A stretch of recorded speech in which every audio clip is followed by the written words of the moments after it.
Hi friends, welcome back to our channel. ఈరోజు మన కిచెన్లో నూరూరించే కమ్మగా ఉండే ఫిష్ ఫ్రైని మరింత రుచిగా ఎలా చేయాలో చూపించబోతున్నానండి. నోటికి ఏమీ తినబుద్ధి కానప్పుడు ఇలా రుచిగా కమ్మగా తినాలనిపిస్తే ఇలా మసాలా పెట్టి ఫిష్ ఫ్రై చేస్తే చాలా అంటే చాలా బాగుంటుందండి. బయట క్రిస్పీగా లోపల సాఫ్ట్గా చాలా బాగా వస్తాయండి. ఇలా కొత్తగా కార్న్ఫ్లోర్ వేసి చేస్తే చాలా టేస్టీగా ఇంకా కొత్తగా ఉంటుందండి. ఫ్రై చేసేటప్పుడు మసాలా ఊడకుండా చాలా టేస్టీగా వస్తాయండి. తిన్నా కొద్దీ తినాలనిపిస్తాయండి. అంత టేస్టీగా చాలా బాగుంటాయండి. చేపలు ఇష్టం లేదు, మాకొద్దు బాబోయ్ అన్న వాళ్ళు కూడా మళ్ళీ మళ్ళీ కావాలి అంటారు. అంత బాగుంటుంది.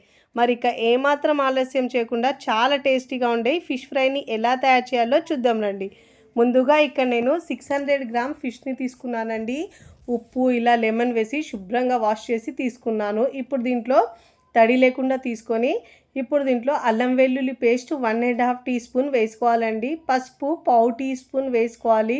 రుచికి సరిపోయినంత ఉప్పు వేసుకోవాలండి. ఉప్పు కారం మీ టేస్ట్ని బట్టి యాడ్ చేసుకోండి.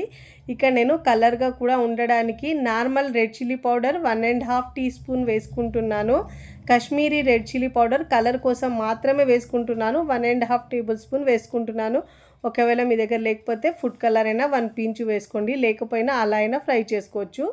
నార్మల్ కారం 3 టేబుల్ స్పూన్ దాకా వేసుకోవాలి. గరం మసాలా 1 టీ స్పూన్ వేసుకోవాలండి. ఇక్కడ చాలా టేస్టీగా ఇంకా కమ్మగా ఉండడానికి కార్న్ఫ్లోర్ ఒక 3 నుంచి 4 టీ స్పూన్ల వేసుకోవాలండి. ఇలా కార్న్ఫ్లోర్ వేసుకొని మనం చేపలు ఫ్రై చేసుకుంటే ఫ్రై చేసేటప్పుడు ఆ మసాలా ఊడకుండా చాలా చక్కగా వస్తాయండి. ముక్కలకైతే టేస్ట్ బాగుంటుంది. ఇలా మసాలాను మంచిగా చేపలకు పట్టించాలండి. ఇలా మసాలా చేపలకు పట్టించి ఒక అర్ధగంట పాటు ఉంచుకుంటే మనకు ఆ ముక్కకు ఉప్పు కారం తగిలి టేస్ట్ చాలా బాగుంటుంది. ఇలా బాగా మసాలాను పట్టించాలండి. ఇప్పుడు ఇలా బాగా చేప ముక్కలకు మసాలా పట్టించిన తర్వాత మూత పెట్టేసి ఒక 1/2 అవర్ పెట్టుకోవాలండి. టైం ఉంటే గంట అయినా పెట్టుకోవచ్చు. నేనైతే ఇక్కడ 1/2 అవర్ పాటు పెట్టుకుంటున్నానండి. 1/2 అవర్ తర్వాత చూపిస్తున్నాను చూడండి. ముక్కకు మంచిగా మసాలా పట్టిందండి. ఇప్పుడు ఈ ముక్కల్ని ఫ్రై చేసుకోవాలండి. ప్యాన్ వెడల్పు ఉన్న ప్యాన్ని తీసుకొని దాంట్లో ఆయిల్ వేసుకోవాలండి. మరీ డీప్ ఫ్రై కాకుండా ఇక్కడ నేను షాలో ఫ్రై చేస్తున్నానండి.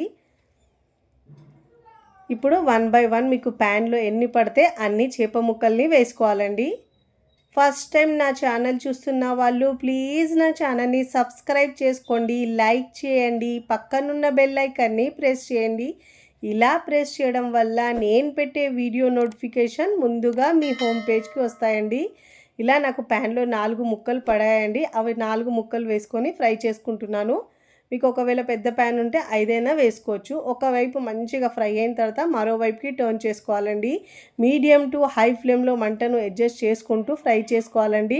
అదే మీరు లో ఫ్లేమ్లో ఉంచుకుంటే ఆయిల్ ఎక్కువ పీల్చేస్తాయి ముక్కలైతే. ఇప్పుడు మంచి గోల్డెన్ కలర్ వచ్చే వరకు ఒకవైపు ఫ్రై అయిన తర్వాత మరోవైపుకి టర్న్ చేసుకోవాలండి. మంచిగా క్రిస్పీగా ఫ్రై చేసుకొని ఇప్పుడు ఇలా ప్లేట్లోకి తీసుకోవాలి. అన్నీ ఇదే విధంగా 1 బై 1 తీసుకొని మనం ప్లేట్లోకి తీసుకోవాలి. చూడండి, మంచిగా చక్కగా 2 వైపులో క్రిస్పీగా ఫ్రై చేసుకొని ప్లేట్లోకి తీసుకోవాలి. చాలా టేస్టీగా ఉంటాయండి. చేపలు ఇష్టం లేని వాళ్ళు కూడా ఇలా చేసి పెడితే చాలా ఇష్టంగా చాలా బాగుంటాయండి. ఇప్పుడు ఇలా 1 బై 1 ఆయిల్లో నుంచి తీసేసుకోవాలండి. ఇదే విధంగా మిగతా చేప ముక్కలు కూడా ఫ్రై చేసుకోవాలండి. నేనైతే ఇక్కడ చిన్న ముక్కలు అయితే ఒక 5 దాకా వేసుకోవాలండి. పెద్దవి ఉంటే 4 అయినా వేసుకోవాలి. ఫ్రీగా ఫ్రై చేసుకోవాలి.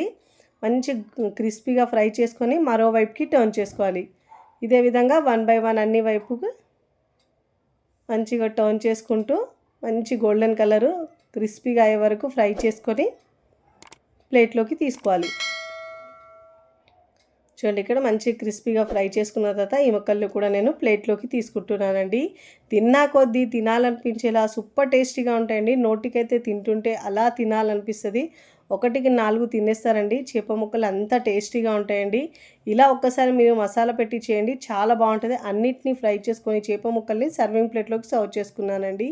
చూస్తుంటేనే ఎప్పుడెప్పుడు తినాలనిపించేలా చాలా టేస్టీగా ఇంకా కమ్మగా సూపర్ టేస్టీగా ఉంటుందండి. టేస్ట్ అయితే నెక్స్ట్ లెవెల్లో ఉంటుంది. అంత బాగుంటుంది. ఇక్కడ మీకు తుంచి చూపిస్తాను చూడండి, ఎంత బాగా లోపల వరకు వేగి మనకు ఉప్పు కారం పడి చాలా టేస్టీగా ఉందండి. ఇప్పుడు ఇలా మనం తుంచిన తర్వాత ముక్క పెట్టుకొని ఆనియన్తో తింటే రుచి అయితే భలే ఉంటుందండి, అంత సూపర్గా ఉంటుంది. మీరు కూడా ట్రై చేసి ఎలా కుదిరిందో నాకు కామెంట్ ద్వారా తెలియచేయండి. వీడియో నచ్చితే లైక్ చేయండి, ఫ్రెండ్స్ ఫ్యామిలీకి షేర్ చేయండి. మరికొన్ని టేస్టీ సింపుల్ క్విక్ రెసిపీస్ కోసం టీ కిచెన్ని సబ్స్క్రైబ్ చేసుకోండి. Thanks for watching.